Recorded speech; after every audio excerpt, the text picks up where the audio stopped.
eu passei por um case de arquitetura com GraphQL envolvendo mobile.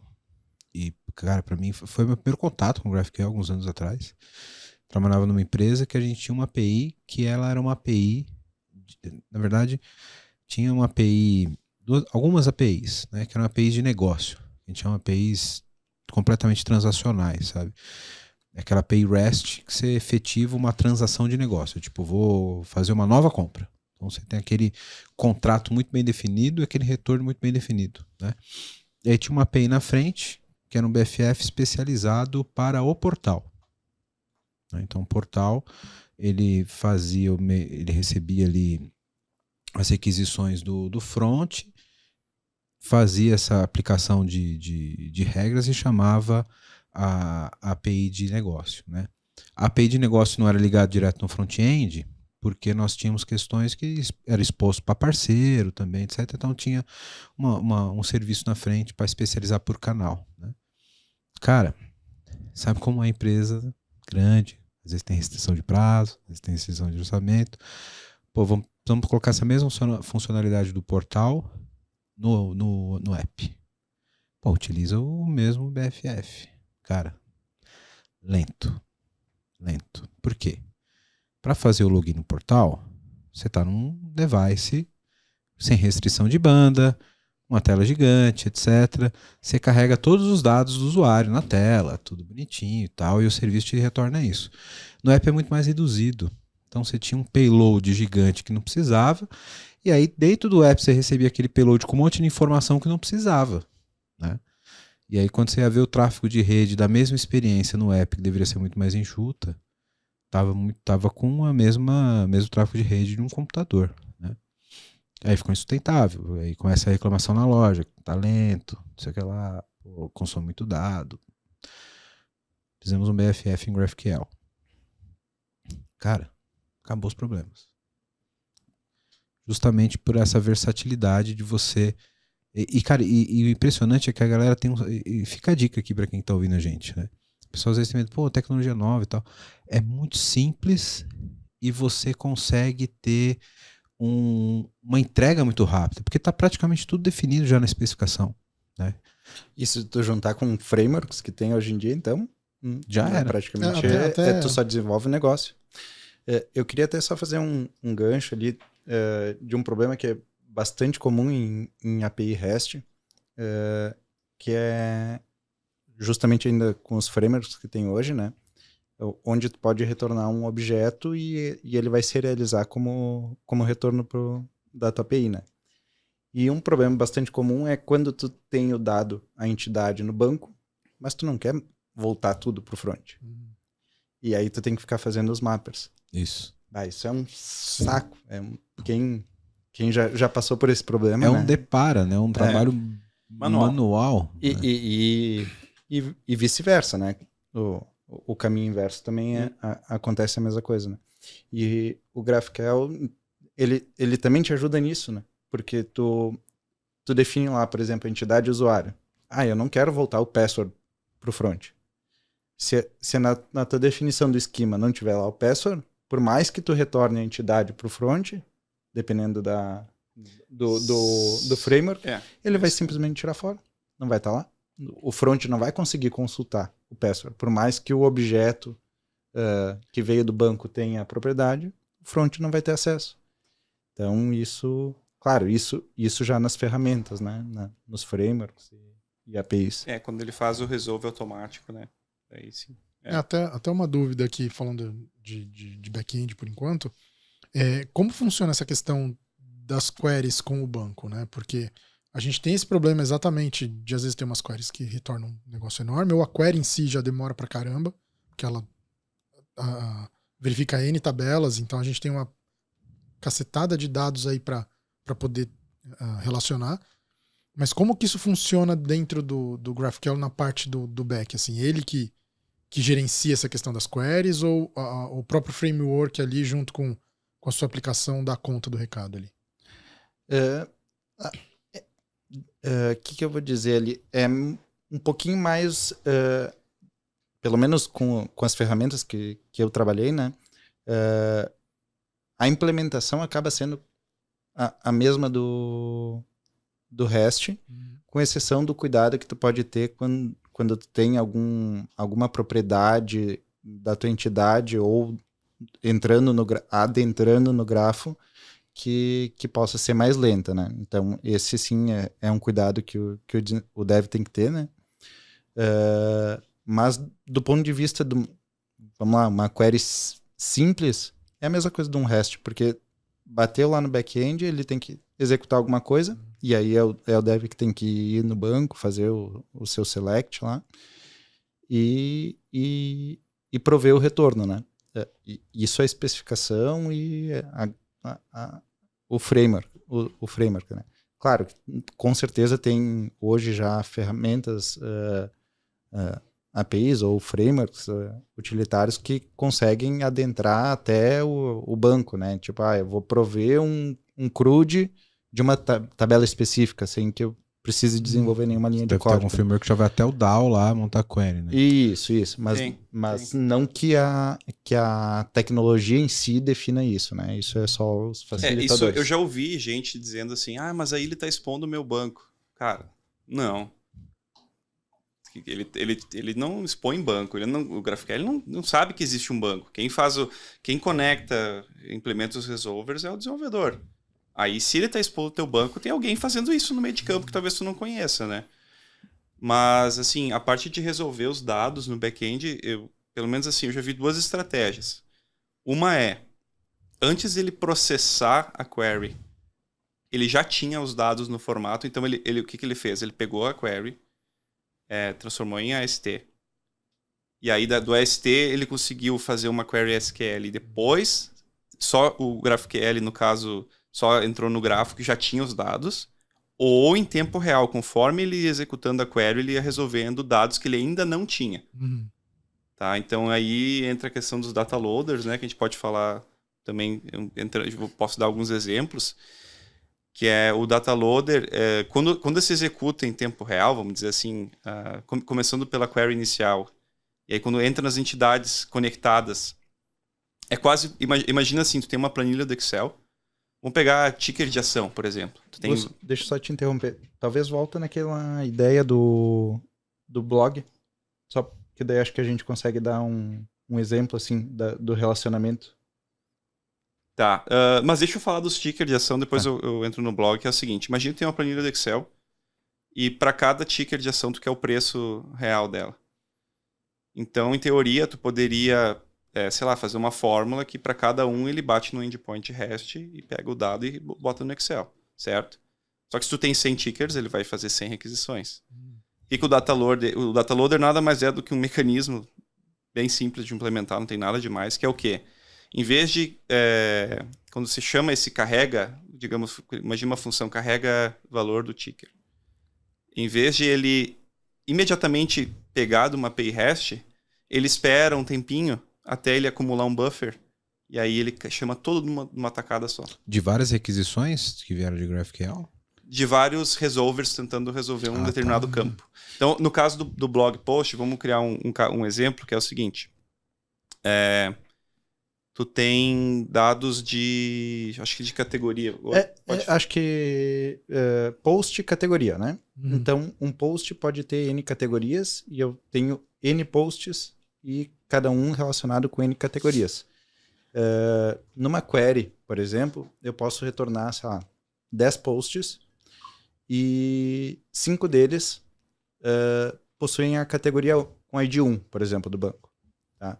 O que o GraphQL vai fazer para nós, né? Junto com a ideia do data loader.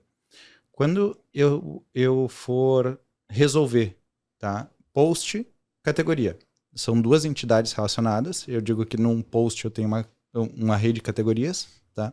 Quando ele for resolver o relacionamento categoria, ele vai chamar um método lá no back-end do resolver, pedindo, o meu parent é esse, então o meu post, né, é esse aqui. Você faz o relacionamento das chaves e tal, mostra isso aí. E aí o que vai acontecer? A gente vai ter, sei lá, vai chamar 5 vezes esse método, e nessas 5 vezes vai vir o ID 1. o relacionamento. Aí eu faria, o que a gente normalmente faria? Select, de 5 selects com ID 1. O data loader vai fazer o quê? Ele vai segurar esses 5 e vai executar tudo numa tacada. Monta uma query só para não onerar o banco. Né? Uma query só para não onerar o banco. No caso ele vai fazer assim, normalmente ele vai receber, em vez de receber um valor, ele vai receber um array de vários valores. E aí diz, não, em vez de tu carregar digamos, as categorias 1, 2, 1, depois a 2, depois a 3, ele vai receber, dar 1, a 2, a 3, a 4, a 5, a 6. E aí naquele select tu vai fazer, normalmente usando um in, né, com aqueles IDs ali. E aí nisso tu consegue, quando tem relações muito complexas, tu consegue fazer tudo numa chamada só. Então, deixa eu ver se eu entendi aqui. Você fez ali uma chamada e aí você tem o rastro do grafo. Você está puxando essas informações do back-end. Fiz lá, quero os posts de data X até data Y. Né? Dentro da especificação, eu defini o caminho do grafo definindo o relacionamento das entidades, né? Então eu falo, cara, essa entidade pai que se relaciona com essa daqui, provavelmente com esse campo e etc, né? Quando ele vai trazer isso, para ele não fazer isso de forma unitária, isso é muito comum nos frameworks de back-end, né? Você faz um auto-wired ali do relacionamento entre as entidades e aí você coloca a estratégia, se você quer chamar um por um ou se você quer acumular isso e chamar de uma vez, né? Então esse data loader ele faz esse papel, né? Ele concentra o relacionamento entre todas as entidades para fazer uma chamada única no banco e fazer um retorno só, porque senão seria um inferno para o DBA, né? Exato. Mas o data loader ele não é específico de banco, tá? Ele é uma ferramenta que abstrato que você pode ter qualquer source. Tu pode usar uma outra API REST como... Entendi. A questão é que ele agrupa chamadas que aconteceram muito próximas em questão de tempo e ele faz um pequeno buffer. E aí quando ele passou ali aí cada linguagem tem a sua forma de medir o tempo que ele vai aguardar, né? Aí ele esperou, opa, peraí, agora já tenho buffer do tamanho que eu quero, me dá os dados de todo mundo aqui. Entendi. Então, se tu tiver uma API REST que aceita parâmetros, por exemplo, /id, mas pode ser id, vírgula, outro id, vírgula, outro id, tu consegue usar um data loader. Entendi. O data loader então, é uma abstração de um método que eu vou implementar de onde está o dado. Né? Nesse exemplo que a gente deu, eu poderia fazer uma query para buscar essa informação, né? E aí ele acumula isso, me passa os parâmetros para montar uma query só, mas se eu estiver buscando essa informação numa outra API, é só eu fazer uma implementação de que eu faço um outro request, e aí eu faria um request só, em vez de fazer vários requests. Tá? E uma outra coisa também legal que tem o data loader é que assim, ele identifica sources iguais, então se eu chamei o data loader 3 vezes com o ID 1, ele vai passar para o back-end uma vez só. Depois ele distribui de volta. Depois ele sabe cada uma das chamadas de data loader, quem é que chamou com ID qual e distribui o retorno. Então eu carrego uma única vez no banco o mesmo ID, né? Sim, sim. Por isso que para quem está desenvolvendo uma API GraphQL, o ID é muito importante. Tanto para o front-end quanto no back-end, porque como ele tem uma noção de entidades, né? Ele precisa saber, mas como é que eu comparo, por exemplo, 2 posts diferentes, dois objetos do tipo post, como é que eu sei que eles são diferentes? Certo? Porque eu posso pedir qualquer campo. Então, no caso do front, o ID ele é essencial para as ferramentas de front-end conseguirem depois saber que aquele post em outra query foi, por exemplo, atualizado, ou numa mutação, algo assim. Então o ID ele é essencial, assim, o ID tem que ser... tu não pode ter 2 objetos com o mesmo ID e do mesmo tipo. É meio óbvio. Naturalmente você já não deveria ter, né? Mas a gente vê de tudo por aí, né? Algo errado aí. A gente vê de tudo por aí. Parece óbvio, mas tem que falar, cara. E até fazendo um gancho aqui, um pouquinho mais de implementação, né? Dentre os tipos primitivos do GraphQL, a gente tem o int, um float, string, o ID o ID ele é considerado um tipo primitivo. E ele é né? string ou número, né? Ele não... Ele não te Ou ele- obriga que seja se eu não me numérico, né? Porque hoje em dia tem muitos... Curioso, o ID é tratado como primitivo, então. Tem Isso. um primitivo de ID. Aham. É porque assim, tem várias ferramentas do front que tratam, que daí era o que o Augusto estava comentando, que tratam o ID para fazer cache, para...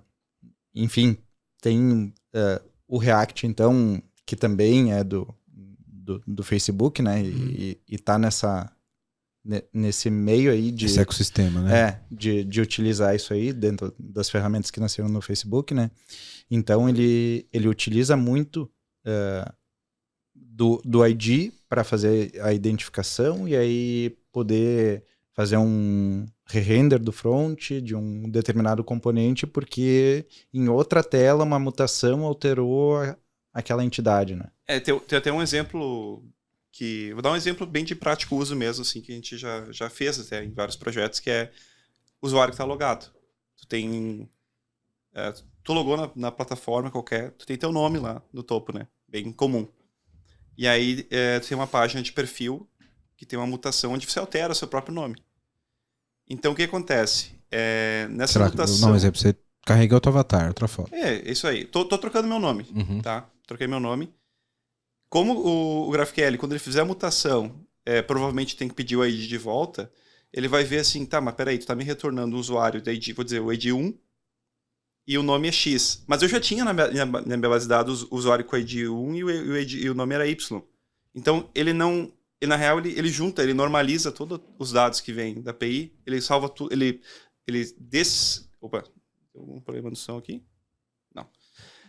Ele normaliza eles e coloca tudo como se fosse numa planilha de uma dimensão.